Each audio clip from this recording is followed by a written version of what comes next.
देश की राजनीति गर्मा चुकी है क्योंकि द्रौपदी मुर्मू जो हमारे देश की राष्ट्रपति हैं उन्होंने G20 से संबंधित जो एक आमंत्रण पत्र विदेशी मेहमानों को और देश के मंत्रियों को भेजा है उसमें लिखा है द प्रेसिडेंट ऑफ भारत, क्योंकि ये नाम पहले होता था द प्रेसिडेंट ऑफ इंडिया। इससे विपक्ष बिफर पड़ा है। वो कह रहे हैं कि हमारा इंडिया अलायंस है, इसलिए डर रहे हैं प्रधानमंत्री मोदी और राष्ट्रपति के नाम से एक तरीके से गोली चला रहे हैं कंधे पर रख के उनके कि नाम बदलने की कवायद चल रही है। संविधान बदल रहे हैं, कर्तव्य पथ रख दिया राष्ट्रपति का नाम, तो क्या अब भारत का नाम बदल देंगे?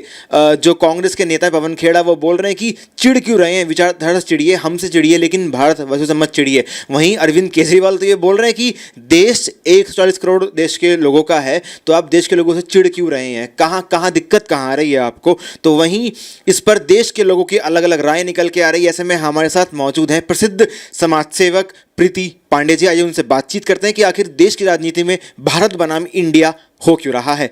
मैम, क्या कुछ कहेंगे भारत बनाम इंडिया पर? देखिए, जिन जिन नेताओं का आपने नाम लिया उसमें जो कांग्रेस के नेता का आपने नाम लिया, ये सारे वो लोग हैं जिन्होंने भारत में पिछले 70 सालों में देश की संस्कृति सभ्यता को दबाने का काम किया। अब इन्होंने बहुत चालाकी से, विपक्ष ने 28 लोग जो एकजुट हुए हैं, जो कौरवों की सेना एकजुट हुई है, वो महाभारत की लड़ाई में जैसे ये एकजुट हुए थे पांडवों को हराने के लिए, बिल्कुल उसी तरह से ये कौरवों की सेना ने जो अपना नाम रखा इंडिया, उससे इनको लगा कि हम देश की जनता को अपनी तरफ, और ज़्यादा वोट बैंक हमारी तरफ आएगा और देश की जनता को हम बता पाएंगे कि देखिए राष्ट्रवादी हैं हम, हमें देश से बहुत प्यार है, हमने इंडिया नाम रखा है। तो भाई मोदी जी तो मोदी जी हैं। मोदी जी ने कहा अच्छा फिर तो अब देश का नाम ही बदल देते हैं भारत। तो ये करने से सबसे पहले तो देखिए खुशी इस बात की है कि देश का जो नाम भारत अगर चेंज होता है तो मुझे नहीं लगता कि देश के किसी भी व्यक्ति को इसमें कोई प्रॉब्लम होनी चाहिए। ना हमें इंडिया नाम से प्रॉब्लम है, इंडिया तो आज देश का नाम ही है। और कल को अगर ये बदल के भारत भी रखा जाता है तो हमें तो गर्व महसूस होगा, क्योंकि जब हम ये कहते हैं कि हम भारतीय हैं तो भारत से भारतीय निकला, देश की सभ्यता और संस्कृति से भारत निकला, तो भारत से किसी को परहेज या किसी को परेशानी नहीं होनी चाहिए। लेकिन जिस तरह से इन्होंने इंडिया रख के ये चालाकी का काम किया है, मोदी जी ने भारत का नाम रख के इंडिया का नाम भारत, अगर जो प्रस्ताव अगर ऐसा आता है तो कोई चालाकी का काम नहीं किया है। मोदी जी तो अपने रूट से वापस जाने की बात कर रहे हैं, सरकार वापस जाने की बात कर रहे हैं कि हम अपनी देश की भूमि से, अपने रूट से, अपनी संस्कृति से, अपनी सभ्यता से वापस जुड़ सकते हैं। उसमें प्रॉब्लम सिर्फ उनको ये है, सारे लोगों को जो हो रही है वो सारे लोग वही हैं जो बार बार ये बात कहते हैं कि अगर आपको हमारी, जैसे आपने कहा ना कांग्रेस के नेता का नाम लेके कि हमारी विचारधारा से प्रॉब्लम है तो ठीक है, लेकिन आपको देश का नाम नहीं बदलना चाहिए, आपको कॉन्स्टिट्यूशन नहीं चेंज करना चाहिए। आपको भी मोदी जी से प्रॉब्लम है तो ठीक है, लेकिन भारत से प्रॉब्लम कब से होने लगी? आपने भारत जोड़ो यात्रा की, आपके नेता ने इतनी बड़ी यात्रा की, आपके नेता ने मतलब सुबह से शाम तक कई किलोमीटर चले, इतनी मेहनत उन्होंने की। राहुल जी ने भारत जोड़ो यात्रा क्यों लिख के नाम लिखा, इंडिया जोड़ो यात्रा क्यों नहीं लिखा? सबसे पहले तो उन्हीं से पूछिए। तो वो भारत जोड़ो यात्रा करें तो कोई प्रॉब्लम नहीं, और अगर भारत नाम एग्जिस्ट ही नहीं करता है तो इंडिया जोड़ो यात्रा क्यों नहीं रखा? आपके लिए भारत जोड़ो यात्रा सही था, आपके लिए भारत नाम का उपयोग करना सही था, क्योंकि आपको पता था कि आप भारत नाम के थ्रू देश की जनता को एक इमोशनल अटैचमेंट का मैसेज देना चाहते हैं। लेकिन वही जब हमारी देश की सरकार, हमारे देश के प्रधानमंत्री या देश में अगर हम इंडिया से भारत की बात करते हैं तो वो गलत है। आप अगर भारत जोड़ो यात्रा करते हैं तो वो सही है। तो मुझे तो ये जो दोहरी राजनीति वाले लोग हैं यही नहीं समझ में आता। सबसे पहले तो राहुल जी को जवाब देना चाहिए कि भारत जोड़ो यात्रा क्यों की आपने। नहीं, मुझे देखिए लगता है कि भारत अलायंस, विपक्ष की अगर आप बात कर रहे हैं कि इंडिया नाम रख लिया, कल भारत नाम रख लें, कल संस्कृत में कुछ नाम ले आए, कल और कोई ले आए नाम, कल संस्कृति सभ्यता से जुड़ा हुआ बिल्कुल मतलब हमारे गीता से कोई नाम उठा लें, इनका हारना तय है। मतलब ये कितनी भी मेहनत करें, या 28 लोग जो एक गुट बना के कौरवों की जो सेना है, इनका हारना तय है, कितनी भी मेहनत कर लें। देखिए, विपक्ष होना बहुत ज़रूरी है किसी भी कंट्री में। एक कंस्ट्रक्टिव विपक्ष भी हो सकता है। अगर विपक्ष नहीं है, सरकार से बीच बीच में सवाल करने वाले लोग भी चाहिए। हम लोग एक्टिविस्ट हैं, कल देश की सरकार अगर कोई ऐसा काम कर रही है या किसी प्रदेश में ऐसी कोई चीज़ लागू हो गई जिसमें हमें सवाल करना है तो हम पूछेंगे, हम पूछते हैं। हमने हाथरस में पूछा है, हमने बनारस में पूछा है, हमने लखनऊ कानपुर के दंगों पे पूछा है, हम राजस्थान में पूछते हैं। हम अगर उत्तर प्रदेश में पूछते हैं तो कोई प्रॉब्लम नहीं होती, खुश हो जाते हैं लोग, अच्छा अच्छा ये भी हमारे साथ वाले हैं, इंडिया वाले ही हैं।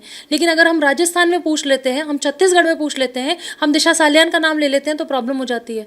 हम सुशांत सिंह राजपूत के मर्डर की बात कर लेते हैं तो प्रॉब्लम हो जाती है। तो सेम उसी तरह की बात है कि अगर कोई आप नाम बदल लो, आप नाम बदल के आप इंडिया रख लें, भारत रख लें, आपका हारना तय है। क्योंकि जिस मुखिया के खिलाफ आप लड़ने की और जिनको बदनाम करने की कोशिश कर रहे हैं, भारत की जनता ने 2014 में भी, भारत की जनता ने 2019 में भी और भारत की ही जनता 2024 में सिर्फ और सिर्फ मोदी जी को ही अपनी सरकार में एक सरकार बनाने का भी मौका देगी। और मुझे लगता है कि प्रधानमंत्री के तौर पे भी हम मोदी जी को ही देखना पसंद करेंगे।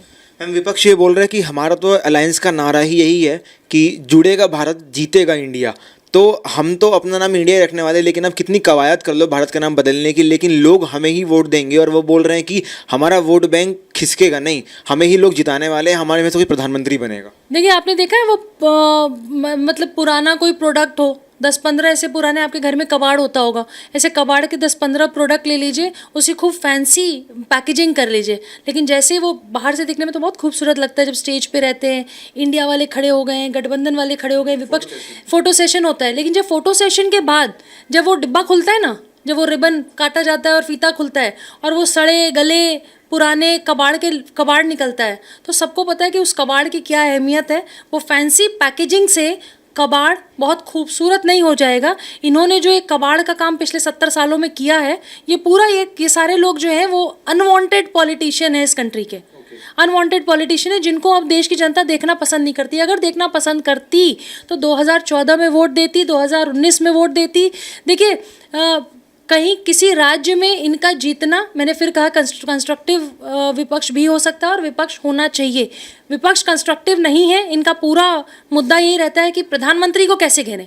मणिपुर में घटना हुई है तो दिल्ली से उठ के सारे लोग चले जाएंगे और वहाँ जाके सिर्फ इसलिए क्योंकि वहाँ पे जो सरकार है वो मोदी जी की सरकार है। जहाँ जहाँ भाजपा की सरकार है आप वहाँ जाते हैं, लेकिन जहाँ भाजपा की सरकार नहीं है वहाँ आप नहीं जाते। छत्तीसगढ़ में आदिवासियों को चाहे जला दो, चाहे काट दो, चाहे मार दो, चाहे उनके ऊपर लाठी चलाओ, कोई नहीं बोलता। राजस्थान में अगर किसी बेटी को जिंदा जला देंगे ये नहीं बोलते। महाराष्ट्र में कुछ हो जाता था ये नहीं बोलते थे। तो ऐसा क्यों कि केरला में यहाँ की बच्चियों को किस तरीके से जिहादी अपने जाल में फंसा के किस तरीके से बाहर की कंट्रीज में सप्लाई करते हैं, उनको यौन शोषण का शिकार बनाते हैं, उनको सेक्स स्लेव बनाया जाता है, ISIS तक लेके जाया जाता है। उस सच्चाई पे जब एक फिल्म बनती है तो उसका विरोध भी ये लोग करते हैं। ये कश्मीर फाइल्स को भी झूठ बोलते हैं, ये 72 हुर्रे करके फिल्म आई थी उसको भी झूठ बोलते हैं। ये केरल में नाम के साथ लड़कियों के घटनाओं पे एक फिल्म आधारित हुई, सच्चाई पे आधारित हुई, जिसमें फिल्म में लड़कियों का सिर्फ नाम बदला गया है, लेकिन उनके साथ जो जो हुआ बाहर वो सब कुछ दर्शाया गया। ये उसका भी विरोध करते हैं। तो अगर आपको बेटियों से बहुत प्यार है, जो आप मणिपुर में दिखा रहे हैं, जो आप उत्तर प्रदेश में दिखाते हैं, आपको केरल की बेटियों से प्यार क्यों नहीं है? आपको जो बेटियां बाहर जाके यौन शोषण का शिकार बनती हैं, जिनका रेप होता है, जिनका मर्डर कर दिया जाता है, जिनको काट मार दिया जाता है, आपको उन बेटियों से प्यार क्यों नहीं है? राजस्थान में जिंदा लड़की जला दी जाती है, आपको उस बेटी से प्यार क्यों नहीं है? छत्तीसगढ़ में जिंदा एक ही परिवार की 2 बहनों को जला दिया जाता है, आपको उससे प्यार क्यों नहीं है? क्यों? क्योंकि राजस्थान, छत्तीसगढ़, जिन जिन स्टेट्स का मैं नाम ले रही हूँ वो स्टेट्स उत्तर प्रदेश में नहीं आता, मणिपुर में नहीं आता। दिल्ली में आए दिन आप अखबार उठा लीजिए, पर डे रेप की घटनाएं हो रही हैं। यहाँ के लोग उठ के मणिपुर चले जाते हैं तमाशा करने के लिए, लेकिन अपने प्रदेश के लिए क्या बोल देते हैं, जी यहाँ का तो लॉ एंड ऑर्डर हमारे हाथ में नहीं है, यहाँ की पुलिस हमारे हाथ में नहीं है, यहाँ सेफ्टी सिक्योरिटी हमारे हाथ में नहीं है। अरे भैया, जब आपको पता था कि आपको इतना लाचार CM बनना है तो आपको यूपी से, आपको दिल्ली से इलेक्शन ही नहीं लड़ना चाहिए था। आपकी चाहे महिला आयोग है तो भी वही यही बात बोली जाती है, चाहे आपके मंत्री हैं यही बात बोलते हैं। लॉ एंड ऑर्डर का हवाला देके और ये कह के कि दिल्ली में आधी ज़्यादा शक्तियां हमारे पास नहीं है, तो आप CM क्यों बने? आप जाते ना उत्तर प्रदेश में, आप अपनी पूरी ताकत उत्तर प्रदेश में झोंक देते, आप झोंकी हुई है, लेकिन फिर भी हार गए। देखिए, हम यूपी वालों को बिल्कुल फर्क नहीं पड़ता कि आप फ्री बिजली दें, फ्री पानी दें, आप फ्री बिजली फ्री पानी सब अपने यहाँ रखिए, हमें कोई भी मंदबुद्धि नेता नहीं चाहिए। हम योगी जी से खुश हैं, और अगर कल योगी जी की कोई ऐसी स्कीम जो हमें नहीं पसंद आती, हम सवाल उठाने के लिए भी फ्री हैं। हम उनसे पूछेंगे ना, हमको जेल होगी, आज़ादी है बोलने की। लेकिन आप ये आज़ादी दिल्ली में, आप ये आज़ादी केरल में, राजस्थान में, छत्तीसगढ़, महाराष्ट्र में आज़ादी नहीं दिखा सकते। आप वहाँ बोल के देखिए, आपके खिलाफ 4 FIR हो जाएगा। आज की डेट में जो पत्रकार इनसे सवाल पूछ देता है उसके ऊपर 4 FIR हो जाता है। तो प्रधानमंत्री भाजपा से नफरत करिए, मोदी जी को पसंद मत करिए, इनके नेताओं को पानी पी पी के गाली दीजिए, इनके नाम का माला जपिए, हमें फ़र्क नहीं पड़ता। लेकिन जब आप देश के प्रधानमंत्री और उस कुर्सी पर बैठे हुए व्यक्ति, जो अब वो व्यक्ति नहीं रहे, अब वो देश के प्रधानमंत्री हैं, संवैधानिक पद पे हैं, देश के एक राजा हैं, जिनको लोग, वो तो अपने आप को राजा कभी कहते नहीं, लेकिन हम राजा उनको मानते हैं भाई।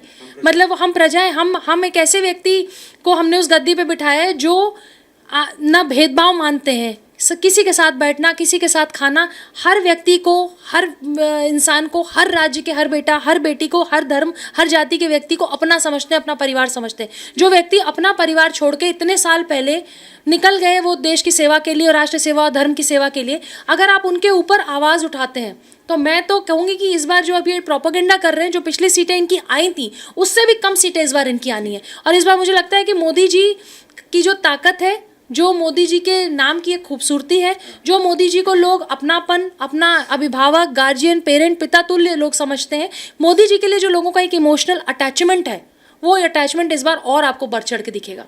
बिल्कुल मैम, ज़माना सोशल मीडिया का है, एक्स जो सोशल मीडिया हैंडलर है, वहाँ पर अमिताभ बच्चन ने भी ट्वीट कर दिया है, एक्स कर दिया है, पोस्ट करा है कि भारत ही होना चाहिए, हम खुश हैं। और वहीं जो एक पूर्व क्रिकेटर हैं वीरेंद्र सहवाग, उन्होंने भी बीसीसीआई से मांग कर दी है कि अब जो वर्ल्ड कप होने वाला है, भारत में टूर्नामेंट होने वाला है, उसमें भी जो भारतीयों की छाती पर जो लिखा होगा, लोगो जो होगा, उसमें इंडिया की जगह भारत हो।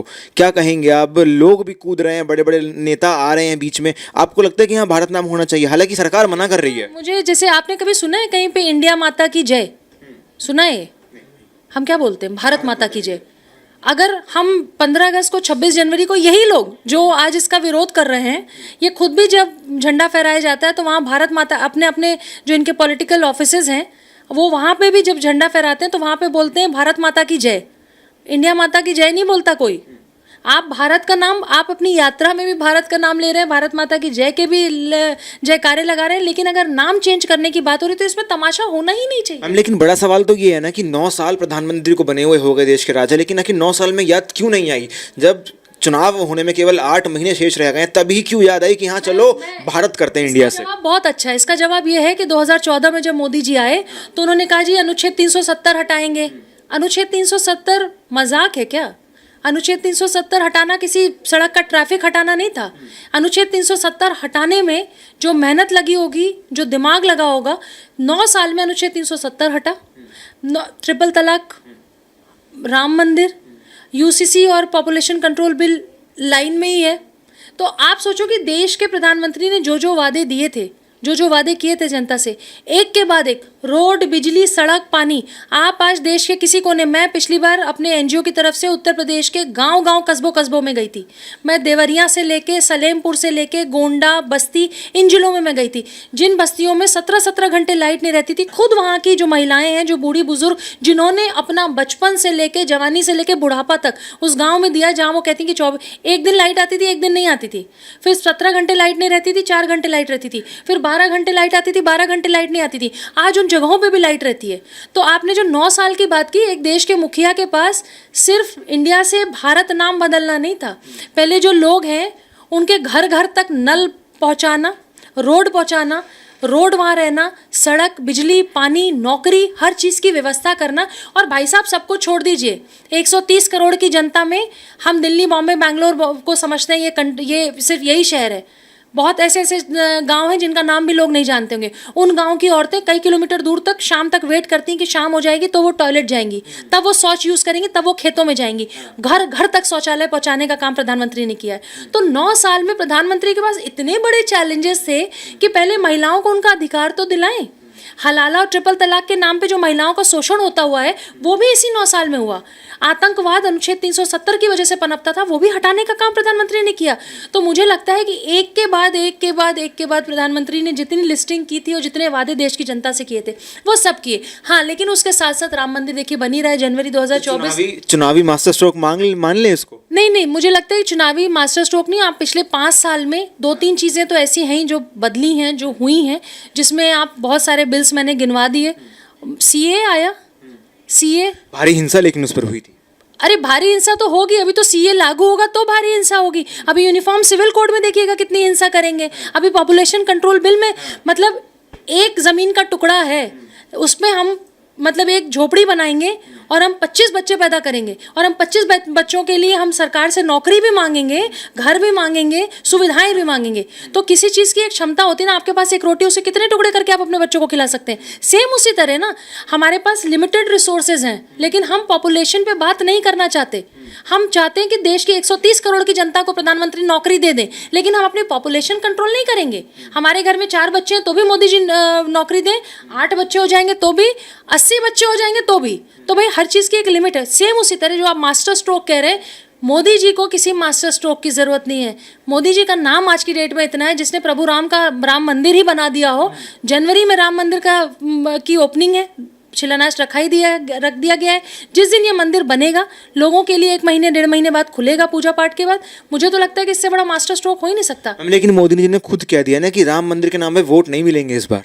मैं तो खुद आपसे कह रही हूँ कि राम, इसका मतलब जिस पार्टी को, जिस मोदी जी को ये कहा जाता था कि राम के नाम पे वोट मांगते हैं, कि तो राम मंदिर के नाम पे राम मंदिर बनाएंगे पर तारीख नहीं बताएंगे। अब वो विपक्ष गायब हो गया, अब तारीख भी बता दी गई है। तो राम मंदिर के नाम पे, इसका मतलब जो आपके ऊपर इल्जाम लगाया जाता था मोदी जी के ऊपर कि सिर्फ राम मंदिर के नाम पे वोट मांगना चाहते तो राम के नाम पे सियासत कब तक चले? राम मंदिर के नाम, देखिए राम तो कण कण में है। राम का नाम तो जब तक भारत है, जब तक पृथ्वी है, जब तक ब्रह्मांड है, राम का नाम हमेशा रहेगा। राम के नाम पे सियासत वो लोग करते हैं जो राम सेतु तोड़ना चाहते हैं। राम के नाम पे सियासत वो करते हैं जो चुनाव, अभी आपने कहा ना चुनाव प्रोपेगेंडा, अभी आप उन सारे लोगों को जिनको यात्रा करते हुए देख रहे थे, भारत जोड़ो यात्रा, अब ये सब अयोध्या भी जाएंगे। अब ये गले में जनेऊ पहन के, नकली ब्राह्मण बन के, वो नहीं, अभी इलेक्शन आने दीजिए। नहीं, राहुल गांधी एक तरफ तो बोलते मैं जनेऊ दाऊ ब्राह्मण हूँ, और वही सावन के महीने में बिहार में वो मटन चिकन खाते दिख रहा है। हमने देखा वो वीडियो जिसमें लालू जी के घर पे हैं, वो मटन बना रहे हैं।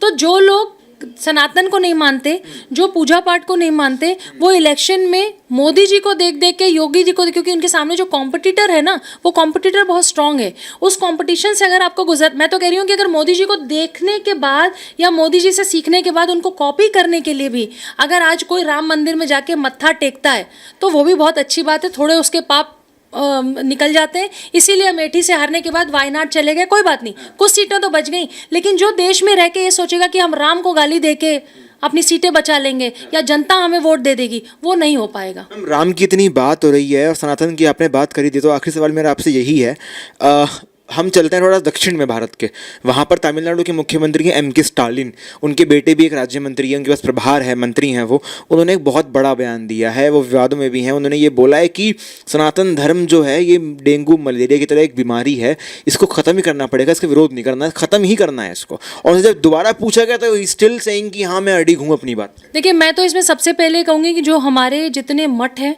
जितने हमारे मंदिर हैं, जितने हमारे पीठाधीश्वर हैं, जो हमारे शंकराचार्य मंदिरों से संबंध रखते हैं, जो हमारे स्वामी लोग हैं, जो हमारे देवी देवताओं की पूजा करते हैं, उन सब लोगों को स्टालिन के ऊपर इतने केस करने चाहिए, क्योंकि कहीं ना कहीं ये स्टेटमेंट देने के बाद, सनातन धर्म के बाद, ये आप इतना बड़ा स्टेटमेंट देते हैं, डेंगू मलेरिया और क्या क्या कहते हैं, तो हिंदुओं की भावना को आहत जो पहुंचा, उसके लिए बात करने की ज़रूरत है। सबसे बड़ी बात कि जब देश में अभी कुछ दिन पहले ही नुपुर शर्मा ने एक डिबेट में बयान दिया, कुछ कहा, वो गलत था, सही था, वो बात की बात है, हमें उसमें नहीं पढ़ना, लेकिन लोगों ने ये कहा कि भाई मुसलमानों की जो है वो मतलब हम उससे आहत हुए, हमारे धर्म पे प्रहार हुआ। स्टालिन जैसा व्यक्ति इतना बड़ा स्टेटमेंट दे देता है, और हमारे धर्मगुरु, मैं तो बार बार कहूँगी कि उनके ऊपर इतने केसेस होने चाहिए कि उनको पता चल जाए कि इस देश में हिंदू, मुस्लिम, सिख, ईसाई सब रहते हैं। पूरे इंटरव्यू में हम लोग किसी धर्म के ऊपर ना प्रहार कर रहे हैं ना हम कुछ बोल रहे हैं, लेकिन हिंदू इतना टॉलरेंट है कि हिंदू धर्म पे कोई कुछ भी बोल देता है, मजाक बना देता है, वो स्टैंडिंग कॉमेडियन कुछ बोलने लगते हैं, जिनकी कोई हैसियत नहीं है, जो एक बार राज्य मंत्री अभी बने हैं, सीएम के बेटे अगली बार सीएम बनेंगे नहीं बनेंगे, खुद सीएम की कुर्सी पे कभी आएंगे कि नहीं आएंगे, जिनके बाप दादाओं ने हमेशा सनातन का ही, साउथ में तो मुझे लगता है कि साउथ में अगर आप ट्रैवल करेंगे तो आप देखेंगे कि साउथ में पूजा पाठ पद्धति, देवी देवता, सनातन बहुत ज़्यादा माना जाता है। साउथ में रहने के बाद इनको बुद्धि क्यों नहीं आई, मैं तो कहूँगी कि पहले अयोध्या जाके राम मंदिर का मत्था भी टेकें, और साउथ के जितने मंदिर हैं वहाँ पे भी जाके मत्था टेकें, शायद आपके कुछ पाप कम हो जाए। लेकिन जो इस तरह के स्टेटमेंट देते हैं उस पर कानूनी एक्शन ज़रूर होना चाहिए।